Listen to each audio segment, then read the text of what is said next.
Soy el profesor Luis Maraví y he sido designado por la facultad para actuar como moderador. Un saludo especial a mis estudiantes y a todos los estudiantes que están presentes en esta conferencia, a los profesores, a las autoridades de la facultad, de las distintas sedes que tiene de la universidad, Lima, Arequipa, Chiclayo, y a las 4 escuelas. La relevancia y la importancia de esta nueva forma de transmitir conocimiento que la facultad ya viene implementando varios años atrás, pues constituye una experiencia de aprendizaje importantísima para nuestros estudiantes, ¿no?, que están en estos momentos conectados y esperando de la disertación del doctor Jaime Castro. Es un complemento a la formación profesional de los estudiantes, ¿no?, y está diseñada como un espacio de reflexión, análisis y juicio crítico de buenas prácticas empresariales y de gestión. Que esto le va a permitir conocer la versión de los actores principales en el mundo de los negocios, tanto en el sector público como en el privado.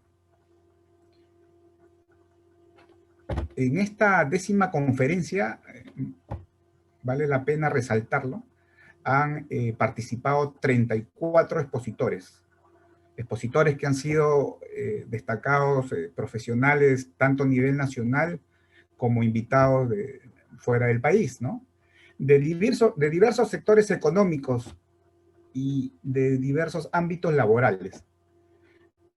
Se han tocado temas de emprendimiento, gestión pública, gestión de empresas, tecnología, marketing, cómo es la gestión en las pymes, la gestión del talento humano, la transformación digital.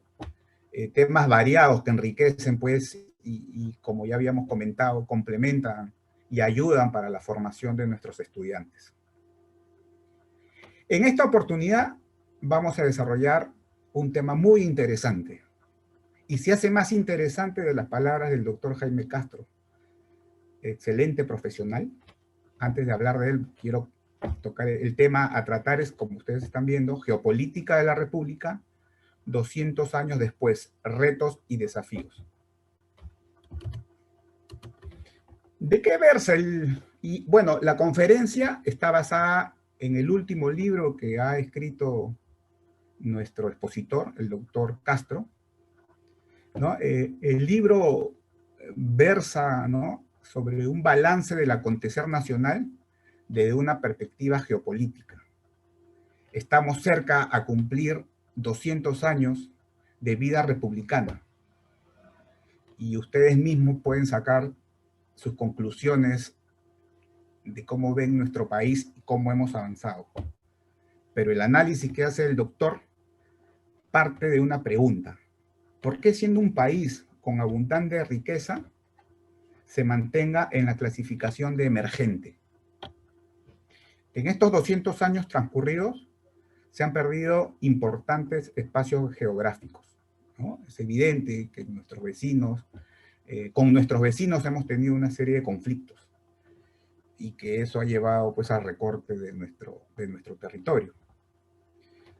Por otro lado, creo que se siente y se ve que el país no está integrado, y las organizaciones administrativas que se han adoptado no están dando resultado como quisiéramos para ser totalmente eficientes.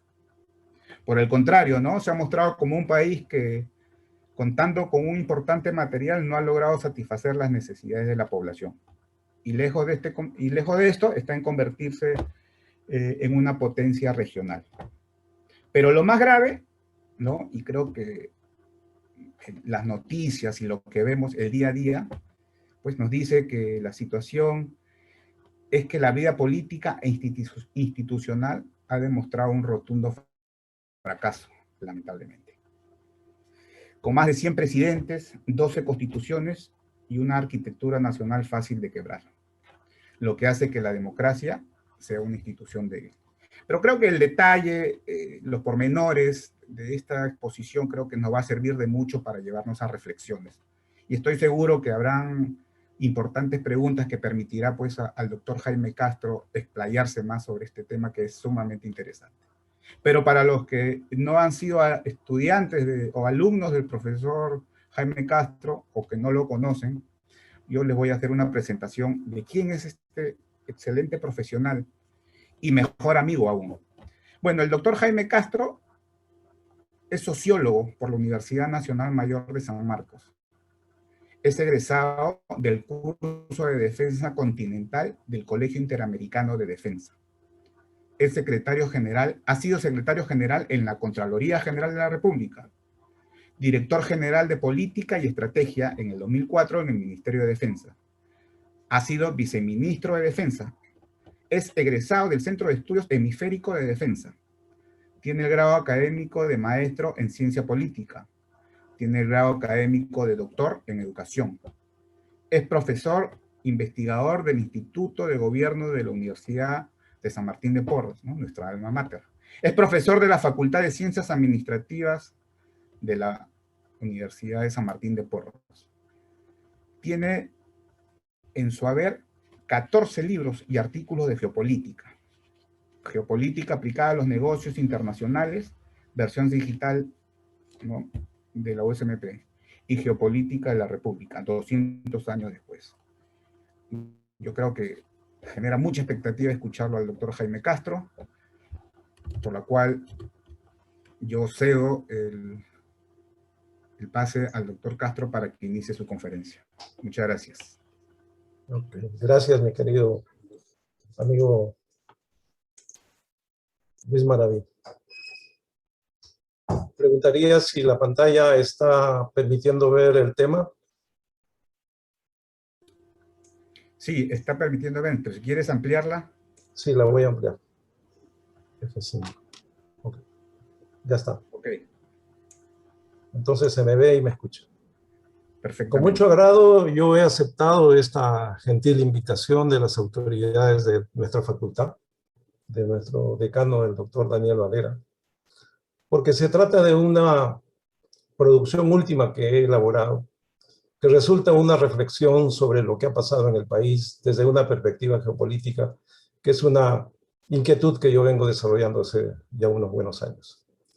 Y me dirijo a los jóvenes estudiantes que están en nuestra facultad de las 4 carreras operativas, y digo operativas porque son carreras que directamente contribuyen con el desarrollo del país.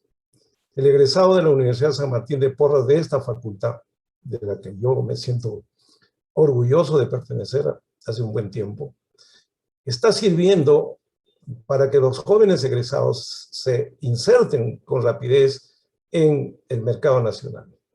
Y las exposiciones que hemos escuchado a lo largo de esta semana, de estos días, nos han permitido observar que tenemos egresados en varias partes del mundo.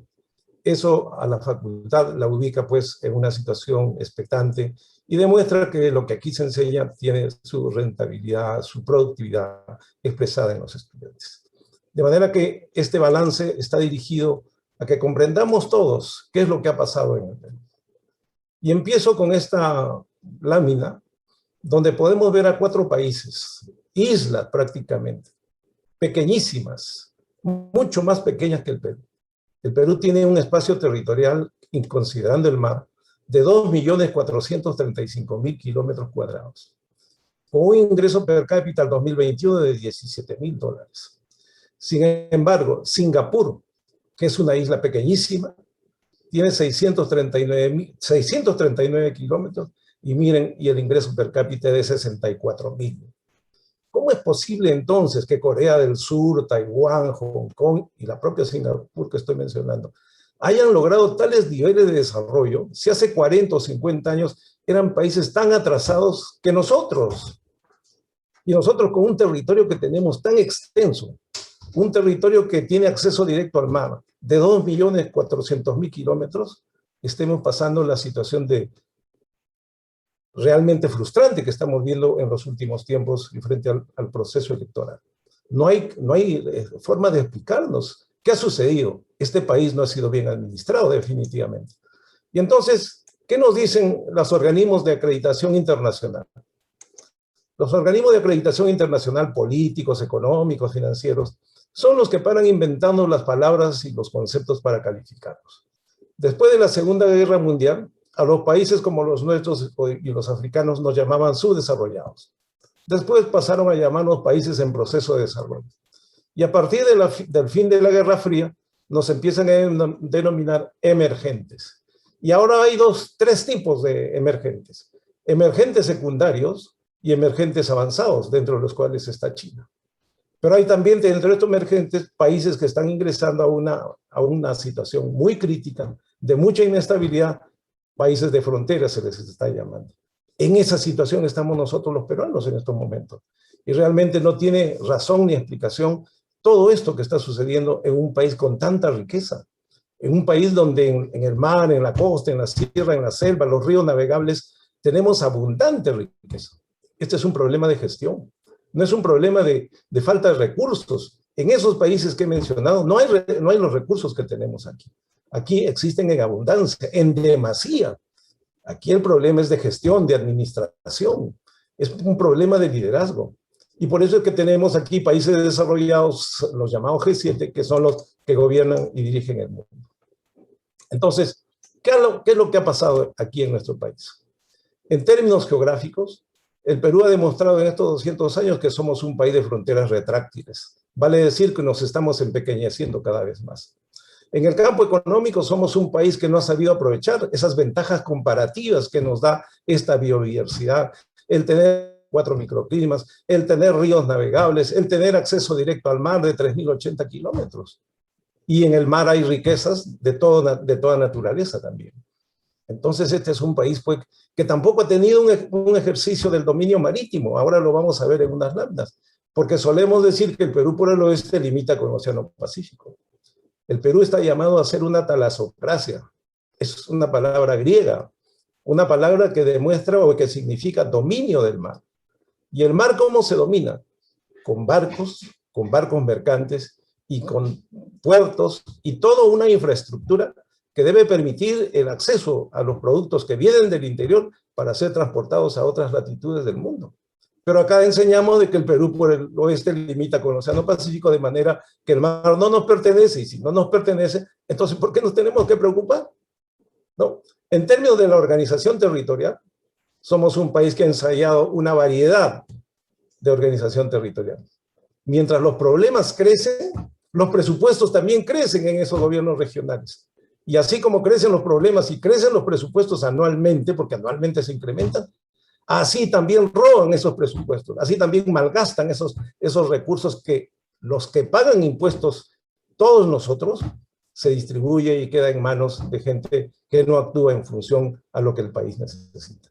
Y en términos políticos, pues somos un país que está viviendo una inestabilidad, una situación realmente que está permitiendo que nos califiquen como un país en situación ya prácticamente calamitosa, ¿no? Y en el campo social, somos un país que también dice, pues esto ya no tiene remedio. Vale decir, somos un país conformista y fatalista a largo plazo. Esto vamos a tratar de mostrarlo rápidamente. ¿Por qué se dice que somos de fronteras retráctiles? Porque con este territorio que vemos al lado izquierdo, nacimos a la República en 1821. A lo largo de estos 200 años, el Perú ha perdido con todos los vecinos un pedazo de su territorio. En 1995 tuvimos una guerra con el Ecuador. Estuvimos a punto de perder toda la selva amazónica, porque el proyecto del Ecuador era el control del río Amazonas. Felizmente se encontró una solución tan poco satisfactoria porque se le ha cedido 1 kilómetro cuadrado a los ecuatorianos del territorio peruano.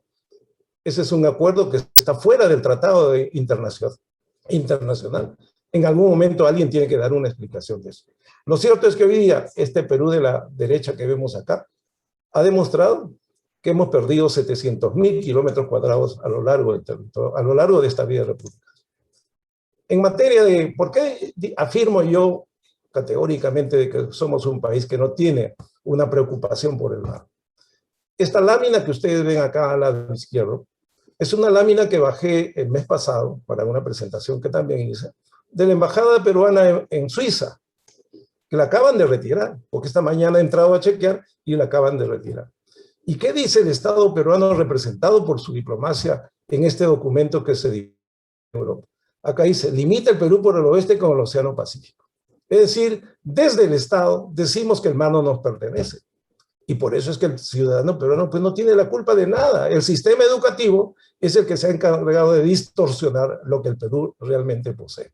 y nos han dado una visión fatalista, porque nos dicen, ¿qué es la costa? Un desierto. La sierra, una cadena de montañas que impide la comunicación. ¿Y qué es la selva? Una zona de enorme verdor, pero inundable. En esas condiciones, este es un país para correr, ¿no?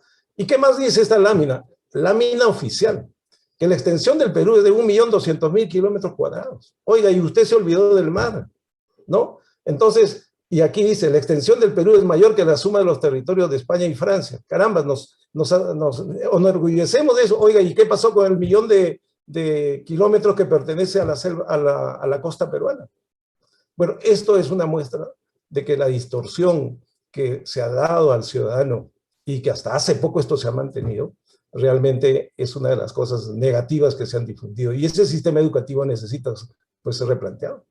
El año 2005, o 2004, como parece acá, yo fui invitado por el Congreso a hacer una exposición y había recogido días antes esta versión en donde los congresistas en sus documentos decían que el Perú por el oeste limita con el Océano Pacífico. Es decir, desde el Estado se difunden estas cosas y desde el Estado también en los textos escolares de los niños, actualmente, porque este es un texto de la actualidad del presente año, dice, por el oeste el Perú limita con el Océano Pacífico. Eso es no tener conciencia marítima, pues. Eso es no tener conciencia de pertenencia respecto al mar. Otro de los errores cometidos. El Perú, cuando habla de los límites de protección del mar, adoptó en 1947 la línea de los paralelos. Probablemente para la época pudo haber sido la mejor. Pero ¿qué ha demostrado el embajador Manuel Rodríguez Cuadros en un último libro que publicó el año 2007, el que tituló Delimitación marítima con equidad, a raíz de los problemas con Chile y la frontera marítima? Que habían otras 4 formas de hacer precisión del límite marítimo peruano, pero se optó por uno poco usado, sin ningún tipo de reflexión sobre los otros tipos de delimitación que debió hacer el Perú. Este mapa que ustedes ven a la derecha demuestra esa zona del paralelismo, en Tumbes y en Chile. ¿Por qué les hago mención de esto? Porque cuando se aplica la teoría de los paralelos para definir la frontera marítima, ¿qué ocurre acá? En Punta Juan, en el puerto de Punta Juan, en la isla esta que está ubicado por acá, se ve las 200 millas. Llegamos a Chala y 180 millas. Bajamos a Camaná 100 millas. Llegamos a Hilo a 40 millas. Llegamos a Sama 20 millas y llegamos a Tacna 0 millas. Efectivamente, pues el Perú por el oeste limita con el Océano Pacífico. Y por eso los chilenos decían en el año 2008, cuando el Perú demandó por la delimitación marítima, los chilenos, oye, pero pues ustedes, ¿por qué reclaman? ¿Acaso yo les impuse este acuerdo de límite de paralelos? Ustedes son los que han elaborado eso. Entonces, el Perú entendió otra cosa. Los chilenos entendieron otra cosa, por supuesto, para su beneficio. En la demanda que el Perú hace en el año 2008 al Ecuador ante la Corte Internacional de Justicia de La Haya, ahí trata de corregir la situación y plantea como hipótesis de que el corte debe venir en una línea equidistante, ¿no? Y entonces, ¿cuál es el resultado de esto? La respuesta oficial que nos da la Cancillería, la Corte Internacional, nos dice lo siguiente. Esto es del año 2014. Como ustedes los peruanos han venido diciendo que la línea de los paralelos es la que define los límites, entonces yo respeto, porque yo no puedo pelearme pues con los chilenos. Y la Corte Internacional adopta una posición neutral. Entonces dice, voy a respetar 80 millas del mar paralelo del Perú, y luego recién desde las 80 millas hago un descenso hacia la parte baja, ¿no? Peruanos contentos, felices. ¿Por qué? Porque al año siguiente, el gobierno peruano dice, el Perú ha ganado 50.000 kilómetros de un total de 21.000 kilómetros del área en disputa. Oiga, ¿cómo puede usted decir, gobierno, que el Perú ha ganado 50.000 kilómetros cuadrados? ¿Usted se olvidó que perdió Arica y Tarapacá? ¿Usted se olvidó que Arica y Tarapacá no solamente fueron parte continental, sino también tenía su respectiva zona marítima? Entonces, podría decirse, hemos recuperado, pero no se puede decir que hemos ganado. Es la voz oficial, para que ustedes se den una idea de cómo es este asunto. El INEI es un documento, es un instituto que nos da información a la que todos acudimos permanentemente, ¿Y qué dice el INEI cuando se le pregunta qué cosa es el Perú? Y nos lanza esta respuesta. El Perú es un país que tiene una superficie de 1.200.000 kilómetros cuadrados.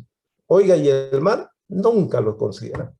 La política marítima que se ha aprobado el año 2019, hace 2 años, recién está contemplando, ¿no? Miren, casi 200 años para recién el Perú definir una política nacional marítima para proteger los recursos del mar. ¿Cuántos años ha sido descuidado el territorio nacional? ¿Por qué digo en otro momento que hay una organización cuestionada, difícil del territorio nacional? Por lo que ustedes ven acá, en 1821 nacimos con este territorio y 7 departamentos. Hacia 1980 acumulamos 24 departamentos. Estas divisiones departamentales siempre han respondido a intereses políticos locales de los ciudadanos de cada... Alguien venía y dice, oye, ¿por qué no convierte mi departamento, mi provincia, mi distrito en una provincia y luego en un departamento? Y así fuimos acumulando hasta 1980 24 departamentos. Pero ¿qué pasó en el interín? Entre 1928 y 1931, José Carlos Mariátegui en los 7 ensayos y Víctor Raya de la Torre en sus discursos políticos señalaban que el gran problema del Perú era el centralismo y recomendaban que el Perú debería de optar por una política que acabe con el centralismo de la capital. Y miren, 1931.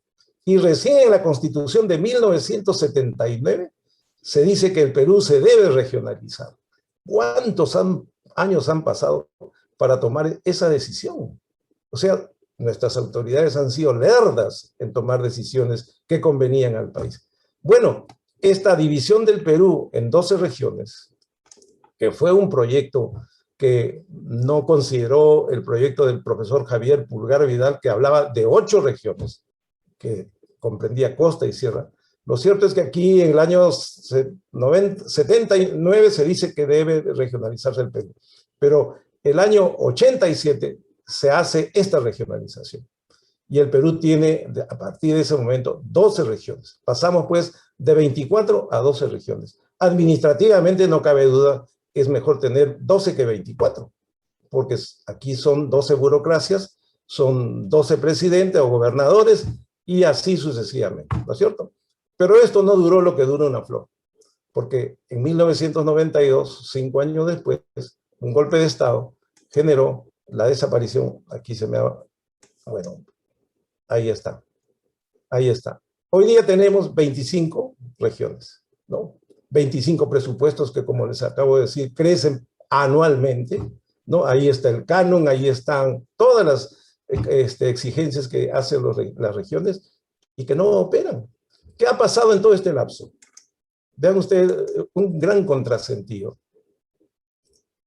En este mapa que estamos viendo del Perú, hay 19 dispositivos que dicen que el Perú ya cuenta con 19 parques industriales.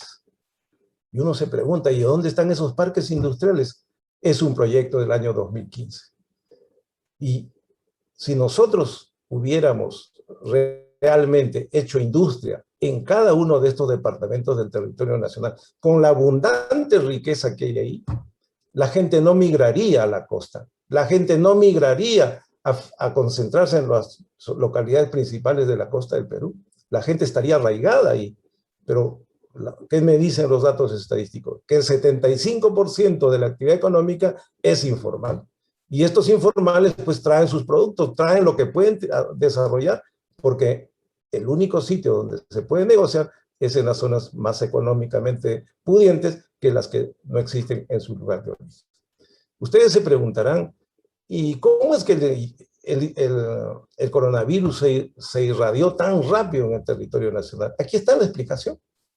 Porque toda esta gente todos los días viaja por miles a la costa, a la sierra de la selva y viceversa.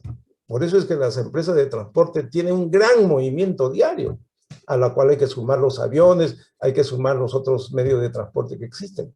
Entonces, cuando se decretó el año pasado, el 15 de marzo, el estado de emergencia, ¿qué ocurrió? Que todos los provincianos que habían venido del interior del país a las capitales, a los diferentes lugares de concentración de sus ventas se quedaron congelados. No podían movilizarse porque se pararon el transporte, se paralizó todo. Al tercer día, una concentración humana enorme en los lugares de las empresas de transporte, pedían regresar a sus lugares. Y tuvieron que aceptar y la gente regresó. Esa gente que regresó es la que llevó el coronavirus al interior del país. Y por eso es que el Perú hoy día pues está todo el país cubierto de este problema del coronavirus, ¿no? Entonces, este es un sueño de opio realmente, ¿no? Tenemos 19 parques industriales y vaya usted a buscarlos y vaya si los podemos encontrar. Jaime, y aquí hay otra muestra, disculpa, sí. Jaime, disculpa que te interrumpa, la diapositiva se ha quedado en el mapa oficial de la frontera, no está pasando. A ver, entonces déjame ver qué ha sucedido. ¿Y desde allá no me pueden ayudar? ¿Dónde se ha quedado congelada? Se quedó congelada en el mapa. ¿En cuál de los mapas?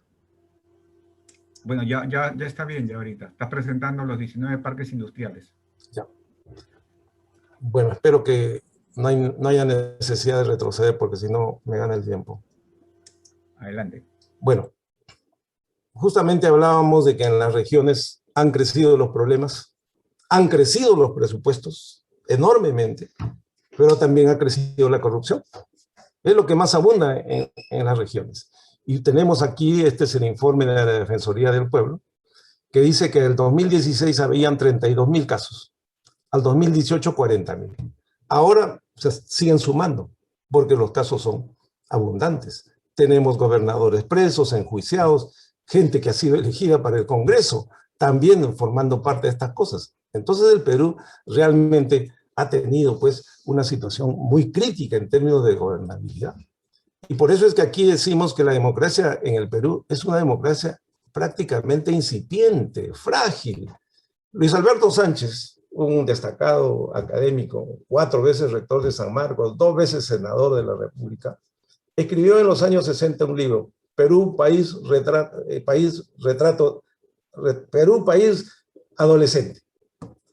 Y eso es lo que somos, pues, en 200 años. Un país adolescente, un país que no tiene rumbo, un país que está en una situación de institucionalidad frágil. ¿Por qué es esa fragilidad? Porque nosotros hemos acumulado 12 constituciones. ¿Se está viendo la lámina, Luis? Sí, Luis, ok. Se han elaborado en el Perú 12 constituciones. Y de las 12 constituciones, en ellas siempre ha predominado este criterio que aparece en la Constitución de 1933. El artículo 213 de esta Constitución señala: la finalidad de la Fuerza Armada es asegurar los derechos de la República, el cumplimiento de la Constitución y de las leyes y la conservación del orden público. Es decir, los propios ciudadanos que redactaron la Constitución a lo largo de estos 10 constituciones autorizaban a que las Fuerzas Armadas interviniera cuando sea necesario en el gobierno del país. Por eso es que los partidos políticos no se lograron consolidar, entre otras cosas. Hay un caso que fue declarado ilegal en su oportunidad. La gente que tuvo que andar en la clandestinidad. Recién en la Constitución del 79, que duró pocos años, que ha sido reemplazada por la Constitución de 1993, se elimina este concepto político que tiene el artículo 213 de la Constitución. La Fuerza Armada, según la Constitución, ha sido creada para garantizar la integridad del territorio nacional y la soberanía de la misma, tanto en el mar como en el continente y en el espacio aéreo. Esa es su finalidad. Pero aquí le asignaron una función política, y eso es lo que ha contribuido a esta situación de inestabilidad que nos ha llevado a tener más de 100 presidentes a lo largo de la vida republicana. Esta fragilidad, como ven ustedes aquí, se traduce en lo siguiente: democracias frágiles, gobiernos autoritarios, corrupción extendida, que en los últimos 40 años la corrupción pues ha atravesado toda la sociedad de arriba abajo, horizontal y verticalmente. ¿Qué reacciones ha tenido la población? Una desconfianza de las instituciones, de todos los poderes del Estado, como podemos ver.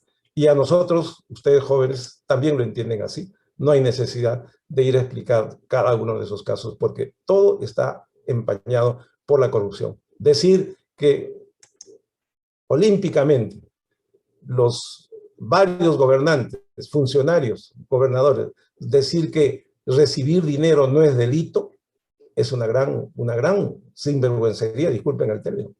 Si eso fue aprobado por ley para recibir dinero en las campañas electorales, debieron de averiguar que eso estaba terminando en varios casos en corrupción.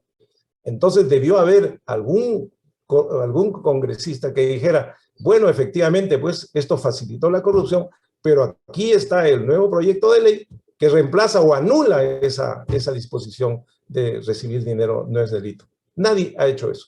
Nadie se ha dignado en poner en tela de juicio, y por eso algunos de ellos están enjuiciados, procesados, otros encarcelados, ¿no? ¿Qué me demuestra este cuadro? Que en los últimos 73 años de la vida nacional han habido, de estos 73 años, de 28 gobiernos autoritarios, entre civiles y militares. Y en estos últimos 5 años, que ya nos constan a todos nosotros, tenemos 5 años de inestabilidad. El presidente Kuczynski asumió 2 años, tuvo que renunciar por los casos de corrupción. Martín Vizcarra fue vacado por situaciones parecidas. Manuel Merino duró 6 días. Y actualmente el presidente Sagasti sabe Dios si terminará, porque en el Congreso siguen insistiendo que lo necesitan cuestionar y revocar. Bueno, esa es la democracia peruana. Y hoy día el país se debate en una opción pues realmente que ha ubicado a los dos contendores en las antípodas. Este cuadro que vemos acá, ¿qué cosa nos demuestra? Que en el Perú 23 organizaciones políticas disputaban el poder para este año, para este 2021. Se presentaron al final, fue reducido a 18. Y ustedes ven cuál es el trasfondo ideológico, el proyecto nacional que tiene cada uno de estos. No existe. Cada uno ve lo que quiere hacer en su periodo de gobierno. Y lo que quieren hacer en su periodo de gobierno, simplemente enriquecerse, porque el desarrollo nacional no existe, ¿no? Entonces, ¿qué caracteriza a un país inestable como el Perú? Vivimos en situaciones de incertidumbre. Hoy vivimos una situación de incertidumbre. Las divisas son volátiles. Estamos viendo cómo el dólar sube permanentemente y si desciende, pues son minucias. La población exige profundos cambios. Por supuesto, porque la población ha vivido observando, la población ha venido apreciando que los poderosos nadie los toca. Y cuando los tocan, le dan una pena y le dicen, usted va a tener prisión domiciliaria. Vale decir, en su casa, con todas las comodidades del caso. En cambio, el pobre, ese sí tiene que ir a la cárcel a sufrir las consecuencias de un país que no sabe cómo manejar sus propias cárceles, ¿no? No se cuenta con una clase media fuerte. La pandemia ha demostrado el ingreso a la pobreza, el retorno a la pobreza de muchos peruanos. Ya vamos a ver la cuestión estadística más adelante. Alto porcentaje de la economía informal, el 75%, que como hemos visto en el mapa de las regiones, pues no existen los proyectos o las industrias repartidas en el territorio nacional. La relatividad de la mejora es susceptible de perderla y caer en la pobreza. El coronavirus ha generado esta situación con mucha rapidez. Los partidos políticos carecen de estructuras sólidas y se han extinguido.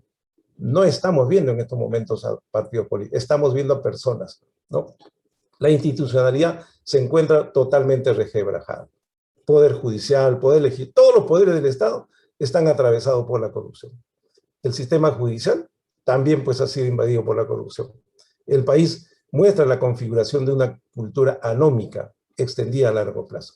La anomia significa en sociología que existiendo en un país normas que regulan el comportamiento del ciudadano, nadie le hace caso. Y aquí vemos que nadie hace caso a las normas. Entonces, ¿qué genera esto? ¿No? Efectos inmediatos de la crisis actual. En la percepción de una gran mayoría nacional, estamos frente a un gobierno legal, pero ilegítimo en su aceptación, porque las encuestas demuestran que están pues con un grado de aceptación del 20%, del 15%, el 80% lo rechaza. El Congreso no expresa la voluntad nacional, sino los intereses del grupo de poder. Responden a esos grupos, no responden a lo que el país necesita, a lo que la ciudadanía requiere. Afecta a la gobernabilidad por las protestas que se inician en las calles. Las leyes en este caso son violadas permanentemente. Los organismos internacionales demuestran preocupación. ¿Qué es lo que está pasando en el país? Los organismos reguladores, Naciones Unidas, los bancos internacionales, etc.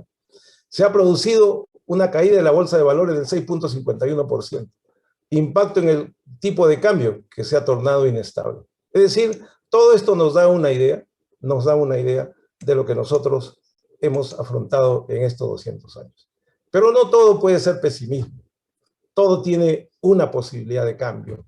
Y por eso al comienzo le decía, yo me dirijo a jóvenes de las 4 carreras operativas que tienen que contribuir con el desarrollo del país.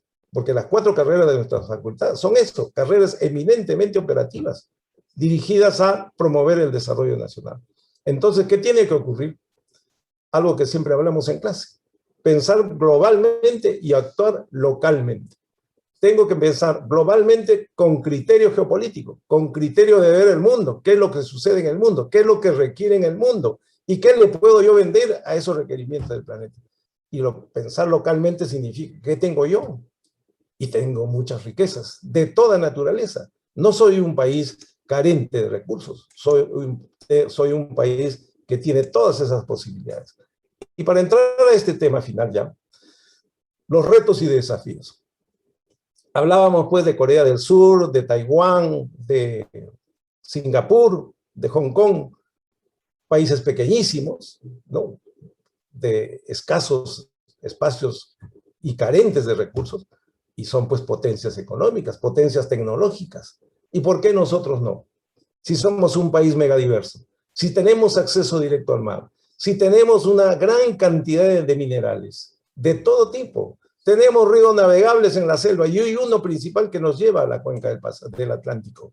Y ese río nos ubica en la posibilidad de llegar a Europa, a América del Norte o llegar al África. Entonces el Perú necesita que su juventud y sus dirigentes del futuro piensen globalmente, piensen geopolíticamente, porque hoy día geopolítica hacen todos, las grandes empresas, los grandes consorcios, y aquí en el Perú no se practica, porque tampoco se enseña en las asignaturas. Los cursos de historia y geografía prácticamente han desaparecido. El otro día en una conferencia que participaba el doctor Hugo Neira, director del Instituto de Gobierno actualmente, reclamaba que en el Perú se restaure el curso de historia, porque se ha dejado de lado. Se restaure el curso de geografía, porque no nos permite conocer todo lo que hay aquí. Y si ya haya que hacer cambios, tienen que hacer pues cambios en los contenidos, no para darnos esa visión negativa y fatalista del Perú. Entonces, la pregunta es, ¿qué es el Perú desde una perspectiva geopolítica y geoestratégica? La respuesta es un país que posee ventajas comparativas que lo pueden convertir en una potencia regional. ¿Y por qué no mundial? ¿Y por qué no mundial? El problema del Perú entonces es un problema de gestión y administración de la clase dirigente. El problema es la carencia de un proyecto educativo orientado a la investigación, a la industria y la tecnología de primer nivel. Eso es lo que tenemos que hacer nosotros. Y aquí tenemos pues los impactos que ha generado coronavirus en América Latina, ¿no? Y aquí nos ha demostrado el INEI en su informe de marzo. La pobreza afecta al 30% de la población nacional. 3 millones de personas pasaron a ser pobres, descendieron de la clase media. La pobreza alcanzó 9 millones de personas. La pobreza extrema llega al 5% de la población. Realmente, pues, son grandes retos y desafíos que se nos vienen a los peruanos, ¿no? Y por eso hay la necesidad de pensar globalmente y actuar localmente, concepto que se denomina globalización, que responde a los conceptos geopolíticos que nosotros hemos venido difundiendo en nuestras clases, en nuestros trabajos y en el libro último que hemos publicado de geopolítica aplicada a los negocios internacionales. ¿Qué es el Perú entonces? Es un país que está llamado a ser una talasocracia y telurocracia a la vez. ¿Qué significa esto? Les dije antes que la talasocracia es el dominio del mar y la telurocracia es el dominio del continente, de la parte terrestre. Entonces, el Perú tiene 3.080 kilómetros de acceso directo al mar. Yo no puedo decirle al peruano que el Perú por el oeste limita con el Océano Pacífico. ¿Y por qué insisto en el océano? Porque el océano Pacífico hoy es el centro financiero del mundo. Hoy la cuenca del Pacífico es el punto más destacado de la economía global. Antes lo fue Europa. No ha dejado de perder su influencia Europa, pero hoy día está concentrado en el África, en el Asia, en esta cuenca de la cual formamos parte de los peruanos. ¿Y por qué tenemos que ser una telurocracia? Porque tenemos una zona continental importante de costa, de sierra y de selva. Y aquí necesitamos desarrollar el interior del país. Tenemos que aprender a mirar el Atlántico a partir de los nexos de cooperación que existen con Brasil. La carretera interoceánica de los brasileños es un proyecto geopolítico. Es un proyecto geopolítico porque ellos miran el Asia como el espacio de desarrollo más importante, porque ellos tienen que dar la vuelta o por el Canal de Panamá o por el Estrecho de Magallanes. Aumentan sus costos y ese tipo de apreciaciones que hay que hacer. Entonces, geopolíticamente, el Perú se tiene que definir como un país marítimo, andino, amazónico, bioceánico por la proyección internacional del río Amazonas y con presencia en la Antártida. Ese es el Perú que tenemos para desarrollar y ese es el Perú que tenemos para defender. No, la defensa de los productos, de los recursos del Perú, no se hace militarmente. La defensa de toda esa gran biodiversidad que hay en el Perú, porque somos uno de los 17 países megadiversos, se hace desde la universidad, con tesis, con investigaciones de mercado, con patentes. La defensa de la soberanía es de las Fuerzas Armadas, del Ministerio de Defensa, pero la defensa de los recursos del interior, eso se hace desde la universidad, como les acabo de señalar. Entonces, nuestro país, como se dice aquí en estas ayudas, ¿no? El Perú está llamado a ser una talasocracia, para lo cual necesita pues puertos, ¿no? Para lo cual necesita barcos, y la telurocracia desarrollar el interior del territorio nacional a través de los diversos tipos de infraestructura. ¿Qué ventajas comparativas tiene el Perú? La primera ventaja es que está frente a la cuenca del Pacífico, forma parte de la cuenca del Pacífico. En esta cuenca existen más de 40 estados entre continentales e insulares. Viven aquí más de 1.600 millones de habitantes. Ese es el mercado. Aquí están las nuevas potencias económicas, ¿no? Las nuevas potencias financieras que están requiriendo del Perú una participación más efectiva de todo aquello que posee. Naciones Unidas ha dicho, de los 17 países, el Perú es uno de ellos que tiene la responsabilidad de las preocupaciones alimentarias del futuro del planeta. Tamaña responsabilidad, y sin embargo, talamos los árboles sin ningún criterio. Madre de Dios, prácticamente la están convirtiendo en un desierto todos los mineros ilegales que nunca se logra que el Estado los pueda controlar. Entonces aquí tienen ustedes un resumen de las ventajas comparativas que tiene el Perú. Estamos integrando la cuenca del Pacífico, donde hay continentes, una zona continental y una zona insular. Estamos ubicados en la parte sur, central de América del Sur. El mar brinda variedad de especies y recursos estratégicos. Desarrollamos actividades agrícolas los 12 meses del año. Ese es un detalle muy importante. Los 12 meses del año hay agricultura en el Perú, en la costa, en la sierra, en la selva. Contamos con 3.080 kilómetros de acceso directo al mar. Somos un país polimetálico de todo tipo de minerales, ¿no? Somos un país reconocido como megadiverso. Somos un país con 84 microclimas de los 114 que hay en el planeta. Bueno, realmente Dios es peruano, pero los peruanos no sabemos qué hacer con él. Como decía Sócrates a sus estudiantes cuando le preguntaron, señor, Platón le preguntó, ¿qué hacemos? ¿Qué están discutiendo? Le pregunta Platón a un grupo de estudiantes. Estamos buscando a un alquimista que convierta todo en oro. Interesante, le dice Platón. ¿Y qué pasa el día que encuentran ese alquimista, conviertan todo en oro, si después no saben ustedes qué hacer con él? Es lo mismo que nos ocurre a nosotros los peruanos. ¿De qué nos sirve tener tanta riqueza? ¿De qué nos sirven tantas ventajas comparativas a nuestro favor si no sabemos qué hacer con él? Estamos en una situación más preocupante en el continente y en el mundo en estos momentos, ¿no? Somos un país que puede, pues, hacer una proyección internacional a través del río Amazonas. En el territorio, además, se han desarrollado culturas que domesticaron animales, domesticaron plantas. Los incas nos dejaron más de 3.000 variedades de papas y los anteriores a los incas. Contamos con el 5% del agua dulce del mundo. Estamos conectados a la cuenca del Orinoco, Amazonas y al Plata. Y por último, estamos presentes en la Antártida. Este es el Perú que tenemos para desarrollar. No hay razón, pues, para pensar de que no tenemos elementos. Existen esos elementos. Entonces, la conversión del Perú en una talasocracia y telurocracia a la vez requiere de estas cosas que ustedes están observando aquí. Contar con barcos mercantes de mercaderías y de pasajeros, puertos comerciales, pesqueros, deportivos y militares, se complementa en los tiempos actuales con una infraestructura de carreteras, ferrocarriles, solamente para recordarles, cuando Ramón Castilla inauguró en 1856 el primer ferrocarril del Perú y América del Sur, hasta los años 60, 1960 del siglo XX, llegamos a acumular 4.500 kilómetros de líneas férreas. El Perú se movía en ferrocarriles y todos esos ferrocarriles fueron desapareciendo. Hoy día apenas sobreviven 1.500 kilómetros de líneas férreas, ¿no? Este es un país pues, que no ha tenido una clase dirigente que dijera, oiga, articulemos esos ferrocarriles que están ahí existiendo. Aquí en Lima había tranvía, en Iquitos había tranvía, en Arequipa había tranvías, y todo eso se ha perdido, ¿no? Y son medios de transporte de energías limpias, ¿no? Entonces, necesitamos en el interior depósitos de almacenamiento y servicios logísticos, aeropuertos y helipuertos, hoteles y servicios mecánicos, transporte de pasajeros, es decir, para toda la creatividad de las 4 carreras en el Perú están dadas todas las condiciones. ¿Qué concluimos? Ya para ir entrando a las preguntas finales. El Perú es un país con un gran potencial que no ha valorado ni planificado desde una perspectiva geopolítica y geoestratégica. En 200 años ha sido conducido por una clase dirigente que no ha considerado la posibilidad de convertirnos en una potencia regional, ni la han imaginado.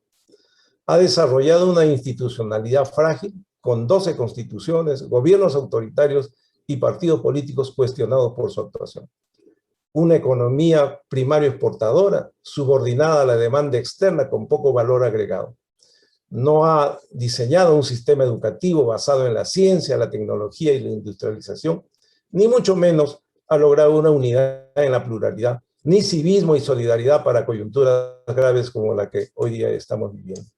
Organizaciones territoriales departamentales que solo han servido para ampliar la red de corrupción.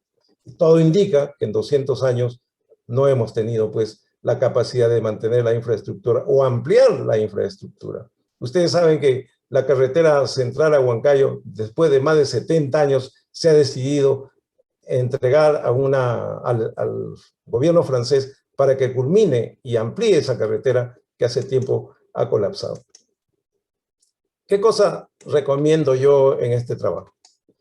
El Perú posee un gran potencial y sus características geográficas, marítimas y continentales le deben permitir constituirse en una talasocracia y telurocracia. Estas palabras deben formar parte del lenguaje de los peruanos, parte del lenguaje de los gobernantes, de los empresarios. Realizar una renovación de la clase dirigente donde no exista un divorcio entre la ética y la moral y la política. Y aquí eso es lo que se ha divorciado, pues. Aquí esto no forma parte del lenguaje de la ciudadanía. Y por eso es que ustedes ven la preocupación que tiene nuestra facultad. Durante cada semestre hay una semana dedicada a los temas éticos, a los temas morales, a comprender que la ética y la moral no puede estar divorciada de la actividad empresarial, de la actividad de los negocios. Porque cuando eso ocurre lo que estamos viendo, corrupción por todo lado, ¿no? Debemos apostar por la industrialización de los recursos existentes a lo largo del territorio, actualizar el sistema educativo basado en la ciencia y la tecnología de punta, diseñar una organización territorial basada en regiones que se complementen y permitan a través de parques industriales reales y efectivos de la población que hoy día forma parte de ese 75% móvil y forma parte de la informalidad. Materializar un plan nacional de infraestructura vial que acerque las regiones industriales a los puertos de embarque, así como fortalecer el desarrollo de la sierra y la selva del país. El Perú, pues, como digo en esta última lámina, tiene todo para ser una potencia regional, para lo cual deberá pensar globalmente y actuar localmente. Tenemos que tener un concepto geopolítico, una visión geopolítica que no se ha practicado en los últimos tiempos. Esto es lo que yo tenía que explicarles, esto es lo que yo tenía que abordar en esta tarea de las conferencias, que con mucho gusto los he planteado y son parte del libro que se acaba de publicar. Ingreso, Luis, al periodo de las preguntas. Te agradezco, Jaime, por la excelente exposición que nos acabas de hacer, todo un recorrido histórico de esta perspectiva geopolítica, de lo que ha pasado en nuestro país y lo que han hecho nuestros líderes, ¿no? Yo creo que es bastante pertinente y ver aquí en el módulo de las preguntas y respuestas, y la respuesta tú las vas a dar, perdón, bastante entusiasmo de parte del auditorio. Así que, bueno, pues todas las personas, estudiantes e invitados a la conferencia que quieran hacerle preguntas al doctor Castro, háganlo a través de esta sección de preguntas y respuestas, que yo voy a canalizarles las preguntas, ¿no? La pueden escribir ahí. Mira, Jaime, aquí me parece una pregunta bastante interesante, la que plantea Paolo Luján. Y él pregunta lo siguiente, ¿no? Y creo que es basado en lo que ha escuchado. ¿Considera usted que el Perú ha fracasado como república a puertas de su bicentenario? Bueno, es una buena conclusión. El Perú no ha fracasado como país, como geografía, no ha fracasado en la posesión de todos estos recursos. Lo que ha fracasado es la gestión, lo que ha fracasado es la organización, los partidos políticos, las organizaciones, las instituciones. El poder ejecutivo, legislativo, judicial, lamentablemente, pues se corrompieron en los últimos, mucho más de lo que venía viniendo el pasado. No nos olvidemos que Simón Bolívar, uno de los primeros decretos que dio en su permanencia en Lima, fue dar muerte a los corruptos, ¿no? Si esa disposición se hubiera mantenido, imagínense, ya no tendríamos pues los corruptos que hay ahora, porque todo el mundo andaría dentro de la ley, ¿no? Pero el Perú no ha fracasado como país, como geografía. Imagínate nuestro acceso directo al mar, a la cuenca del Pacífico, nuestro río navegable, Amazonas, la riqueza que hay en el interior. Eso no es fracasar, eso es tener recursos. Los que han fracasado, los que la han llevado a la situación difícil en la que nos encontramos, son los conductores. Hay excepciones, pero la mayoría de conductores es lo que ha hecho del Perú de lo que hoy día somos. No ha habido un proyecto de convertir al Perú en una gran potencia, porque las tenemos para ser una potencia. Lamentablemente, no ha ocurrido así. Es mi comentario, Luis. Muchas gracias, Jaime, por la respuesta. Aquí viene otra pregunta vinculado también a ese mismo tema, pero ya de una manera un poco más proactiva, ¿no? Lo que plantea la señorita Lisset Luca. Ella dice, ¿no? Actualmente vemos la inestabilidad política y sobre todo el egoísmo de los políticos hacia el pueblo. Ante esta situación, ¿qué es lo que podemos hacer como ciudadanos si los próximos planes de gobierno se vuelven en dictadura y queremos de nuevo la democracia? Interesante lo que acaba de preguntar la señorita. ¿Cómo se llama? Bueno. Lisset Luca. Lisset. Interesante la pregunta que acabas de formular, porque me permite decir que en este caso tú dices, ¿cómo regresamos a la democracia si es que ingresamos a un periodo dictatorial? Esas son las opciones que tenemos hoy día, ¿no? Esas son las opciones, lamentablemente, que cuando hemos visto la relación de candidatos, ninguno de ellos pues representa una ideología sólida, constructiva, edificante, para saber qué hacemos con todo lo que hay aquí en el Perú. Y entonces la opción de la dictadura, la opción que tú planteas, ¿de qué manera la podemos mejorar? ¿De qué manera podemos evitar? Siendo vigilantes. Aquí los colegios profesionales tienen una gran tarea. Los colegios profesionales no pueden mantenerse aislados. Los colegios profesionales representan a todas las profesiones del Perú y a todo lo que se puede hacer con el Perú. Entonces, si un gobernante distribuye los territorios nacionales en beneficio de otros y en perjuicio de la nación, la Constitución dice que tenemos derecho a opinar, derecho a cuestionar, derecho a disentir. El gobernante es un gobernante de turno, es un gobernante pasajero, es un gobernante que tiene que sujetarse a las exigencias que dice el primer artículo de la Constitución, defender al ciudadano de todo tipo de riesgos y amenazas. Entonces, si la vida democrática se ve amenazada, ¿a quién le corresponde la defensa? ¿A los ciudadanos individualmente? ¿A los colegios profesionales en términos de organización? ¿A los sindicatos? ¿A los partidos democráticos? Porque si todo el mundo se queda callado, si todo el mundo se deja estar, entonces realmente pues aquí puede venir un dictador de izquierda, de derecha o de centro, de lo que fuere, y hace de las suyas. De eso no se trata. Se trata de aprender a convivir en paz, a buscar más bienestar del que todavía no se ha logrado, pero a partir de consensos, a partir de reconocimientos, y el país tiene para hacer que el crecimiento sea sostenido, sea constante. Por eso, al comienzo puse a estas cuatro países pequeñísimos en términos geográficos, carentes de recursos, que en el Perú existen en abundancia. ¿Y cómo es que sí lograron el desarrollo? Por un sistema educativo que los ha llevado a esa situación. Por un sistema educativo que piensa en el futuro, que piensa en la industrialización y que piensa en lo que el mundo necesita, ¿no?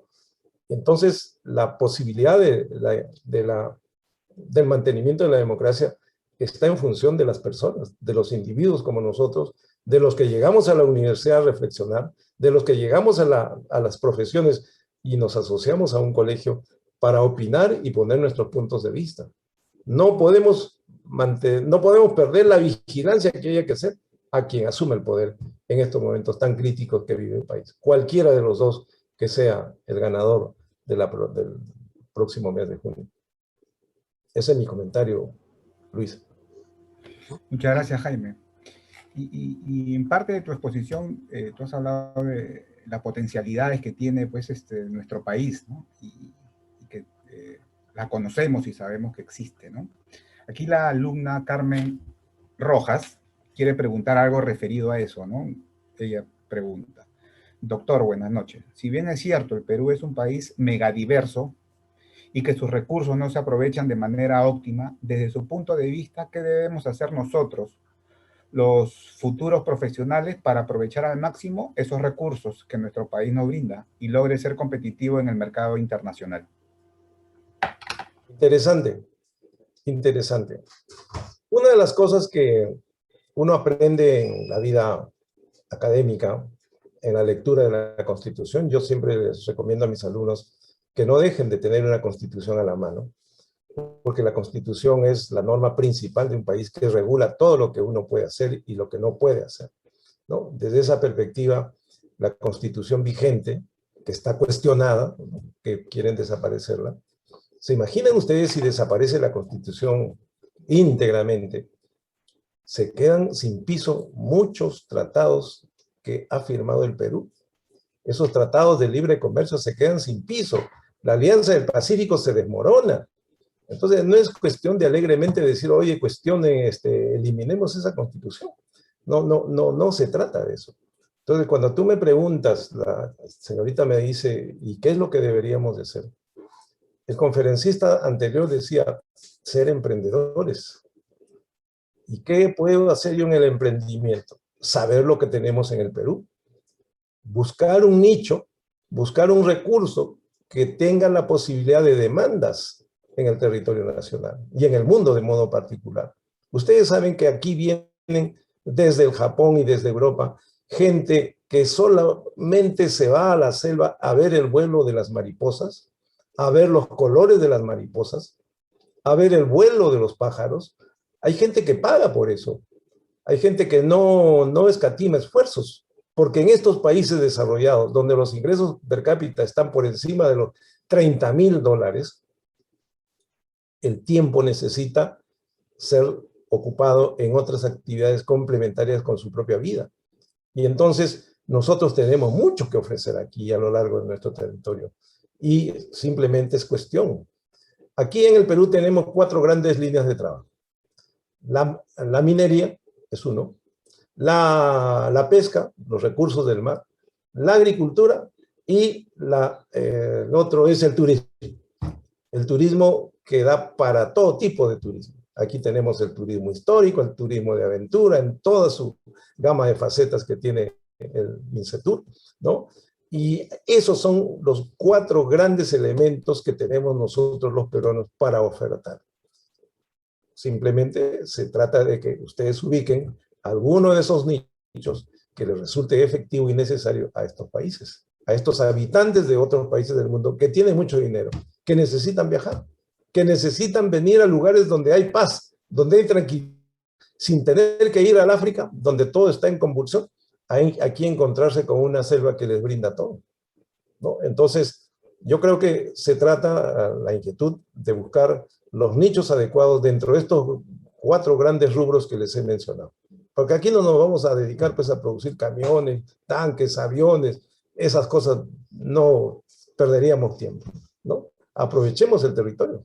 Cuando Naciones Unidas dice que el Perú es uno de los 17 países megadiversos, ¿qué me está diciendo? Oye, tienes tantas cosas de vida, ¿no?, de vida orgánica, que tú eres responsable de la futura alimentación de la gente del planeta. Bueno, ahí tienes pues el nicho. Ahí tienes tú el nicho. Porque en este territorio tú haces actividades agrícolas los 12 meses del año. Esa es una ventaja comparativa que nadie te la quita. Que nadie te la puede poner en cuestión. Nadie te la puede arrebatar.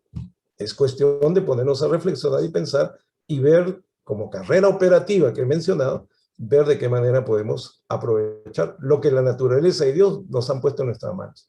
Pero que lamentablemente nuestra clase dirigente no ha pensado en eso, ¿no? Ese es mi comentario, Luis. Muchas gracias, Jaime. Interesante su respuesta. En parte de la disertación que acabas de hacer, tú comentabas acerca de esos agentes externos que han tenido influencia en el recorte de nuestro territorio, los errores que han cometido nuestros gobernantes. Y también hay un aspecto importante que de hecho ha tenido mucha incidencia en el desarrollo como país, ¿no?, como nación, y que fue esa época muy triste que vivió el Perú, que fue el terrorismo. Acá hay una pregunta referida a eso, ¿no? Quieren saber, ¿qué piensas tú acerca de esos posibles remanentes de Sendero Luminoso representados por el Movadez, queriendo perpetuarse en el Congreso? ¿Es un claro ejemplo de nuestra frágil democracia? Claro que sí. Es una muestra de la fragilidad de las instituciones, porque yo no me puedo explicar cómo un sindicato controlado por un grupo ideológico que cuestiona al Estado, que cuestiona las instituciones y quiere desaparecer a las instituciones, esté en manos de gente a la que todos los ciudadanos contribuimos con su salario mensual. El Estado ha debido de impedir que la politización del sindicato magisterial sea una realidad. Lo que estamos viendo ahora es el resultado de un trabajo lento de unos últimos 20 años. ¿Quién controla a un profesor ideologizado en la serranía del interior del país, en la selva del Perú? ¿Quién controla lo que enseña? Esos jóvenes, si echamos 20 años atrás, esos jóvenes son los primeros que han votado en estas elecciones. Y ese es el resultado. Pero también debo decirte lo siguiente, debo decir a la señorita que ha hecho la pregunta, debo decirle lo siguiente, que el Perú no tiene proclividad a participar de estos brotes terroristas, subversivos, mucho menos a estas ideologías que han fracasado. Fracasó la Unión Soviética, fracasó Cuba, ha fracasado porque no logra satisfacer las necesidades de su población. Venezuela, ¿no? ¿Qué es lo que necesitamos aquí? Aquí necesitamos que el sistema educativo replantee lo que enseña para llevarnos a un sistema educativo pues, que esté pensando en la ciencia y en la tecnología, ¿no? Porque si el peruano fuera proclive a participar de estas ideologías, hace rato el país sería comunista. Porque hemos tenido procesos subversivos entre 1960 y 65. Hugo Blanco en el sur, prácticamente la serranía del país, coparon eso. Y el campesino nacional, las instituciones de la época acabaron, los corrieron. Hemos tenido el violentismo de Sendero Luminoso y el MRTA desde los 80 hasta el 2000 prácticamente. Y el país no se ha convertido a esa situación del socialismo como práctica, como modalidad, como método y como organización política. Yo creo que aquí hay una voluntad ciudadana que está resentida, sí, que está fastidiada, está molesta con tanta corrupción que ha visto en los últimos años. Y esa es una expresión del voto. Yo no creo que el ciudadano tenga una proclividad abierta a participar de estas ideologías socializantes que se quieren imponer en el país. Ese es mi comentario, Luis. Gracias, Jaime. Una pregunta más. Aquí el señor Carlos Araujo pregunta: profesor Jaime, te saluda, espero que se encuentre bien. En este contexto político, ¿usted cree que el próximo gobierno, sea del señor Castillo o sea de la señora Fujimori, podrá gobernar y fortalecer las instituciones? ¿O se vienen 5 años más de receso y pugnas de poder, como han sido los últimos años?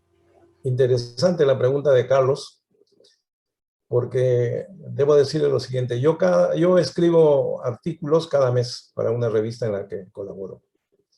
Y antes de las elecciones publiqué un artículo donde empezaba diciendo, que lo vengo diciendo hace tiempo, por supuesto, solitariamente, pero me reafirmé en este último artículo y el tiempo me ha dado la razón. Los peruanos cada 5 años jugamos a la ruleta rusa. ¿Qué significa esto? Cada 5 años cogemos el revólver y nos apuntamos a la 100, porque no sabemos quién va a gobernar.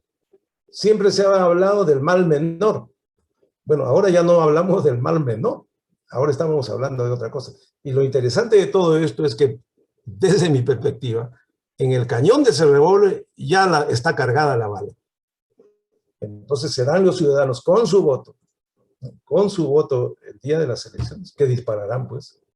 Y ese será el resultado del que al final veamos, que es la pregunta que está haciendo Carlos, ¿no? Porque si el ciudadano opta por una opción de la naturaleza del profesor o de la naturaleza de la señora Fujimori, estamos en las antípodas frente a dos situaciones totalmente extremas. La señora que sigue pensando en los ancestros, prácticamente es un reflejo del ADN de su padre. No se puede desligar. Y mientras no se pueda desligar y mientras no haga ese deslinde, la gente no confía. La gente la asocia a corrupción. Entonces ella no ha tenido un discurso que corte eso, que represente un nuevo liderazgo que lo primero que haga es acabar con la corrupción, acabar con todos aquellos que dicen recibir dinero no es delito. ¿Qué dijo Marcelo Odebrecht? Marcelo Odebrecht tiene una frase famosísima. Yo siempre la cito, la rescato, porque ahí está la explicación de todo. Marcelo Odebrecht, brasileño, dueño de esta empresa corrupta, dijo en una oportunidad lo siguiente: las veces que dimos dinero legal o ilegalmente, o sea, tenía esas dos opciones, pues, ¿no? La caja azul, creo que le llamaba, ¿no? Las veces que dimos dinero, legal o ilegalmente, siempre fue a condición de. ¿Qué significa eso? Yo te doy dinero para tu campaña, $1 millón, $3 millones, pues tú me tienes que dar algo. ¿Cómo me vas a retribuir? Una vez que llegas al poder, te doy la carretera, pues. Te doy la infraestructura de por allá, la infraestructura de por acá. Oiga, y los presupuestos lo elevamos, pues, las veces que sea necesario. De manera que un presupuesto que cuesta 100 millones, termina costando 1.000 millones. Esas son las formas de devolución que ha tenido. Si eso hoy día no se corrige, si eso hoy día no se corta, bueno, pues vamos a tener situaciones muy críticas. Muy críticas. Ese es el estado al que nosotros hemos llegado, ¿no? Y el profesor, que también tiene sus lógicas, ¿no? La lectura del ideario que sostiene sus puntos de vista y su ideología son incendiarios. Leer ese documento realmente es para preocuparse. Y eso es algo que ojalá no ocurra en el Perú. Estamos en un serio dilema. Ese es mi comentario. Muchas gracias, Jaime. Ya para terminar, pero antes debo decirte que tengo una gran cantidad de preguntas y creo que estaríamos acá horas y horas aprovechando tus conocimientos, ¿no? Y mejorando los nuestros. Solamente para cerrar, acá hay una pregunta que hace el director de la Escuela de Recursos Humanos, el magíster Hugo Villar, ¿no? Y él habla, ¿no? Y él quiere saber que se conoce pues que han habido diversas propuestas, ¿no? En muchas de ellas que han estado muy relacionadas a lo que tú has estado recomendando. Y él te pregunta, ¿por qué crees que no ha habido una decisión política para llevar a ejecución esas propuestas? ¿Qué ha pasado? ¿Qué es lo que está sucediendo? Y también hace otra pregunta, ¿no? De los dos candidatos presidenciales, ¿quién se apunta a desarrollar mejor esas recomendaciones? Hola Hugo, buenas noches. Gracias por tu pregunta. Realmente el tema del Perú en estos momentos es muy crítico, porque estamos frente a dos opciones extremas. Si nos ceñimos al documento oficial que tiene el Partido Perú Libre, es un documento de 77 páginas que le he leído varias veces, porque he escrito un artículo sobre eso. Es incendiario. Aquí no va a quedar piedra sobre piedra, porque dice va a nacionalizar empresas, va a desaparecer la Constitución, va a desaparecer el Tribunal Constitucional, la Defensoría del Pueblo, y a partir de ahí, pues todo lo que se pueda venir. Y si el pueblo se queda inerme frente a eso, pues aquí vamos a tener serios problemas. O sea, ese es un documento que yo considero es incendiario. Ya en mi artículo he señalado eso, es un documento que te para los pelos de punta, no es la frase que se diga en la calle. Hay que leer el documento. Y el documento es totalmente incendiario, ¿no? Totalmente discrepante del orden social que tenemos en la mente y en la vida los peruanos. Si el caballero triunfa, bueno, aquí se van a producir cambios, pero tremendos, como los que hemos visto, pues desgraciadamente en el caso de Hugo Chávez, ¿no? ¿Qué hacía Hugo Chávez? Y disculpe que tomemos estos temas ya de carácter político, pero son reales, pues es parte de nuestra realidad, es la amenaza que tenemos. Hugo Chávez, cuando estuvo vivo, llegaba con sus huestes y decía, ¿de quién es ese edificio? De fulano de tal. Era, porque a partir de este momento pasa a ser de todas estas familias. Y lo ocupaban y lo desalojaban. No una, infinidad de veces. Y eso también ha practicado el caballero que hoy día está en su reemplazo. Entonces, ¿se imaginan ustedes que aquí vengan y digan, oiga, todo ese edificio, o a lo Pol Pot, pues, ¿no? ¿Qué hizo Pol Pot, por ejemplo, allá en su país? Toda la clase media urbana, por decir de Miraflores, las bajó de su casa y las llevó al campo. Y los que no querían ir, ahí los eliminaban. Bueno, ese es el tipo de radicalismo. Yo no sé si acá habrá alguna posibilidad, pero leer el documento de este caballero Cerrón, Vladimir Cerrón, realmente es preocupante en todos sus extremos, porque plantea una solución totalmente radical, ¿no? Por el lado de la señora, como acabo de decir, ella representa a un tipo de capitalismo subdesarrollado, a un tipo de capitalismo con componendas, que no hay trigo limpio, pues ahí lamentablemente, que hay de por medio corrupción, hay antecedentes vinculados al padre, a la familia, al entorno, es decir, hay una mancha fuerte. Pero el pueblo elegido, pues, como segunda opción, y no nos olvidemos que estamos hablando de minorías, ¿eh? El 18% que tiene Pedro Castillo y el 13% que tiene Keiko Fujimori, más el 11% que tiene el gordito, se me ha olvidado el nombre, el gordito porque Rafael Aliaga, no llegan al 50%. Entonces, estamos hablando de minorías efectistas que han logrado, de alguna manera, consensuar la voluntad popular. pero son minorías, ¿no? Y para llegar al poder tú necesitas el 50% más uno. Y aquí no se ha logrado. El voto del peruano se ha difuminado entre 18 organizaciones, de las cuales 2 han salido, y que siguen siendo minorías. Entonces, la señora Fujimori representa también a una minoría que tiene todos estos antecedentes negativos.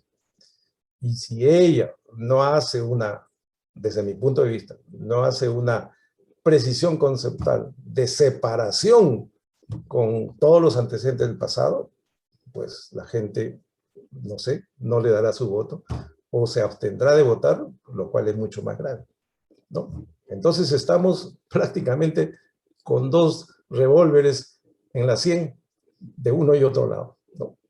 Es lo que te podría decir, apreciado Hugo. Bueno, Jaime, ya a estas horas de la noche tenemos que dar por terminada la conferencia. Nuevamente agradecerte siempre tu colaboración, siempre tu participación y tus exposiciones siempre tan brillantes, ¿no? Que ayudan mucho a ilustrar sobre estos temas siempre tan actuales. Agradecer pues a los asistentes a esta conferencia.